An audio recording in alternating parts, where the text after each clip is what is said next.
This is Afshan Tahseen, chairperson national commission on the rights of child. आज national commission on the rights of child ने एक रोज़ा consultation का इनेकाद किया था, जिसमें तमाम मुल्क से कंसर्न लोग जो कि डिसेबिलिटी पे काम कर रहे हैं उनकी शिरकत थी। इसके अलावा हमारे गवर्नमेंट डिपार्टमेंट्स की रिप्रेजेंटेशन थी जो डिसेबिलिटी पे काम कर रहे हैं, और इसके अलावा हमारे ह्यूमन राइट्स एक्टिविस्ट थे, कुछ ऐसे लोग भी थे जो इसके ऊपर बहुत ज़्यादा आवाज़ उठा रहे हैं।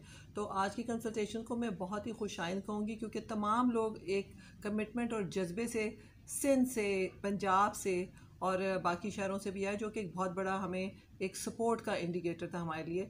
और इस तमाम जो कंसल्टेशन थी उसमें मुल्क के अंदर डिसेबिलिटी के हवाले से लेजिस्लेशन और उसकी इम्प्लीमेंटेशन के हवाले से क्या सूरत हाल है, अदारों की जो काम की जो इम्प्लीमेंटेशन है, जो इंस्टीट्यूशनल मेकनिज़म्स हैं उसमें क्या सिचुएशन है, और हमारे मुल्क में बिलखुसूस बड़े तो बिल्कुल, लेकिन बिलखुसूस जो बच्चे हैं और उन बच्चों की जो डिसेबिलिटी के इश्यूज़ क्या हैं, और सोसाइटी में क्या सर्विसेज अवेलेबल हैं, और क्या इंस्टीट्यूशनल मेकनिज़म्स अवेलेबल हैं, और किस तरह से सोसाइटी में इन बच्चों को मेन स्ट्रीम किया जा सकता है, ताकि हमारा मुल्क, जिसका कि बुनियादी हमारे कॉन्स्टिट्यूशन में ये राइट दिया गया है कि तमाम जो सिटीजन ऑफ पाकिस्तान हैं they should have access to equal rights with respect and dignity. फिर हमारे यहाँ बहुत सारे आलमी मुआहदे भी हमने साइन किए हुए हैं।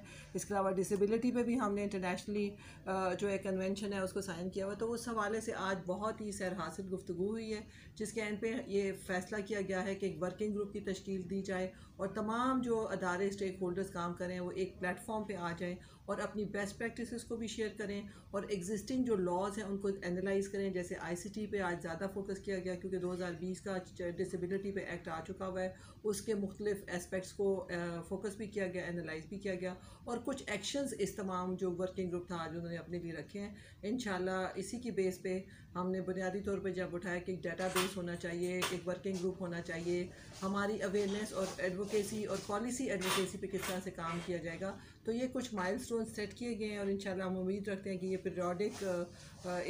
पीरियडिकली ये ग्रुप जो है वो मिलता रहेगा और इन चीज़ों को आगे बढ़ाएगा। So it was a good success today. Thank you. बच्चों के हकूक़ पे काम करना हम सब की ज़िम्मेदारी है। आइए मिल करके एनसीआरसी के साथ बच्चों के हकूक़ को यकीनी बनाएं। शुक्रिया।